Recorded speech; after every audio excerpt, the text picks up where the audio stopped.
Hey guys, Arthur here, and welcome to the Bin Brigade, my brand new show where I go up to random people's wheelie bins and just steal what's sneaking them up so bad. So, we might as well get cracking right away. First up is the bin and trust me, this one is a real stinker. So we might as well just go see what's inside of it.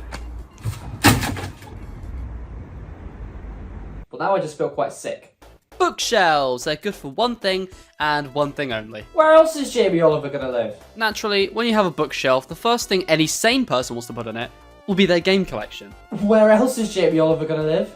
So it's pretty fucking annoying when Nintendo puts out Wii games with spines that are toilet water yellow. It's an unwritten rule about game companies that they need to try their absolute hardest to make your shelves look like eyesores in the most ugly, annoying, and inconvenient ways possible. So today, I'm going to be ranting about all these tactics that these companies use that stop people from getting their collection perfection.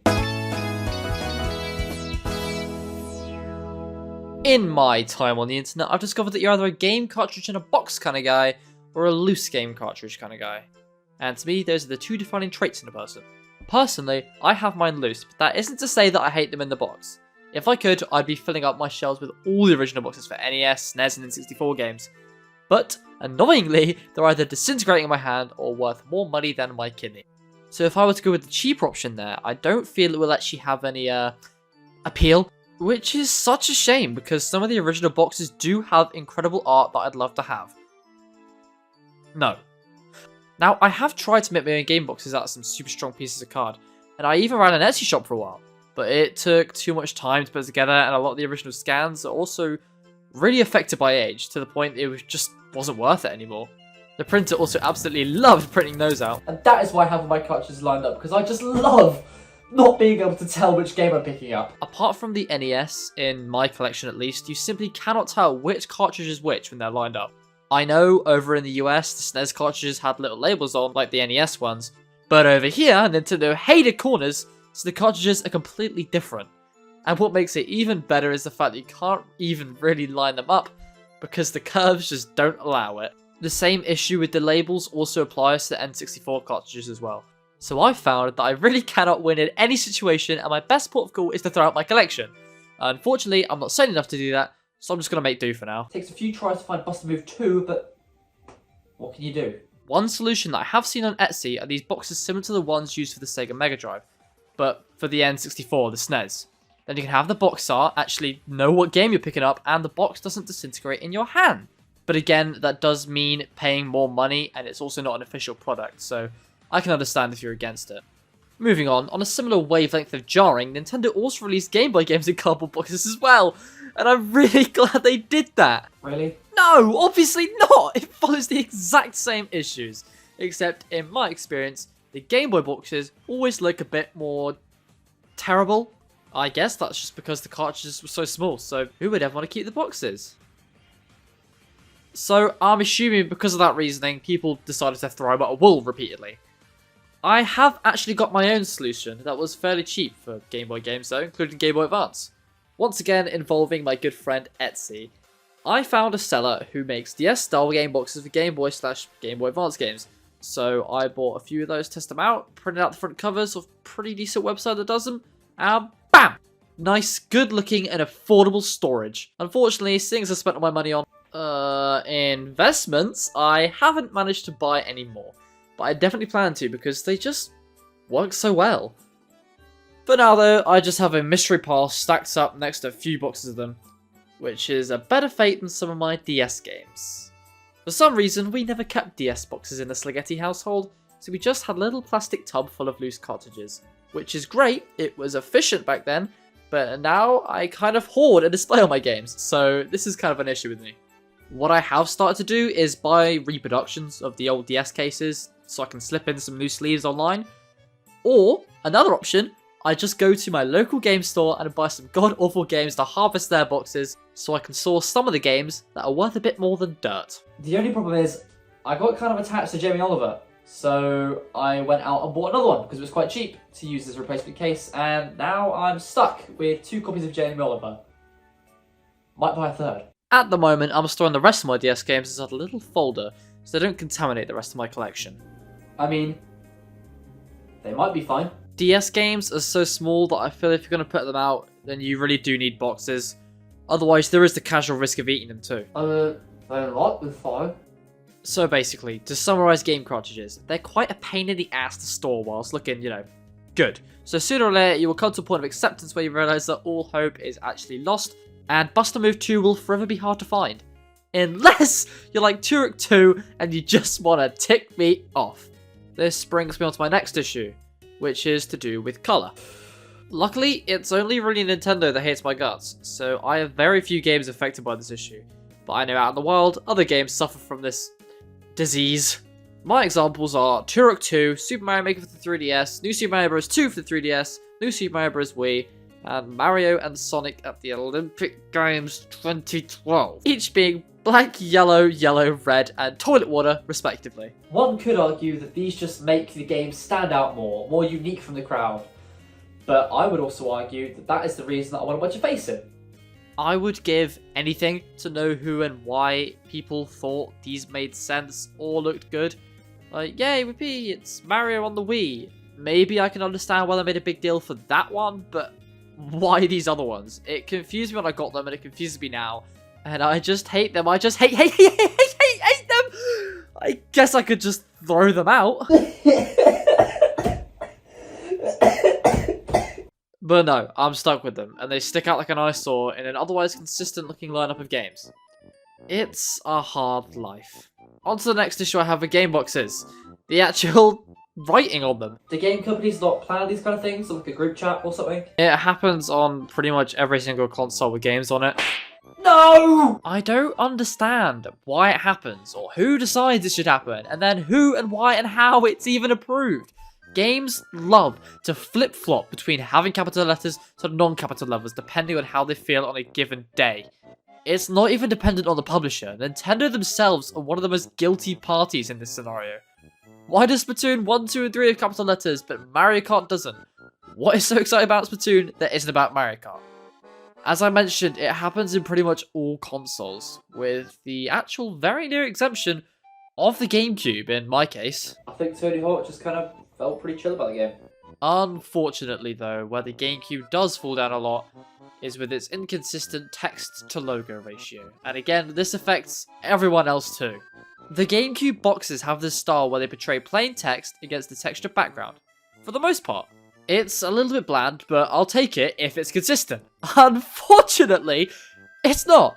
Some games decide to use plain backgrounds, and there's also some golden few I mentioned a moment ago that smack on the game logos. There isn't any particular pattern or reason to this, like with the changing capitals on other consoles. It just seems to be whatever companies feel like. Both options, text and logos, do actually look good. I wish that they would make up their mind and go with one. If they made up their mind, I would be so much happier and it would just look good. This disgusting confusion greatly affects the Nintendo Wii, where every other game switches from logo, uppercase, to lowercase, and it looks repulsive. Lucky for us, there is a safe haven, in the shape of a red, small, rectangular, weirdly shaped box. The Nintendo Switch. Despite switching between lowercase and uppercase versions of the text, the Switch is actually free from logos on my collection, making it a clean run of tidy game. Thank you, Sega, for ruining my life. Sonic Forces. Forgetting everything about the actual game because why does the game matter when I've got a plastic case? I just hate this box so much. So obviously front and center you got the ugly looking logo in colour contrasting with every single other game around it, and on top of that, the Sega logo is the only game company logo in my Switch collection to be in colour. Yeah, I go outside, why'd you ask?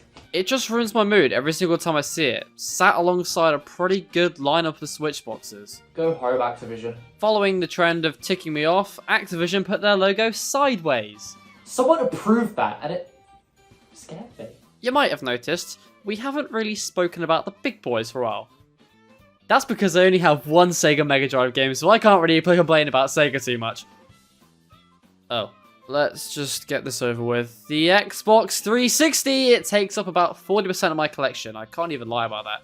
So that means it gets the privilege of annoying me the most. For the 360, they went with a really good base concept for boxes that just got shattered repeatedly. Each game is supposed to have its own custom art on the logo on the spine. Each game spine is therefore different, and that is consistent.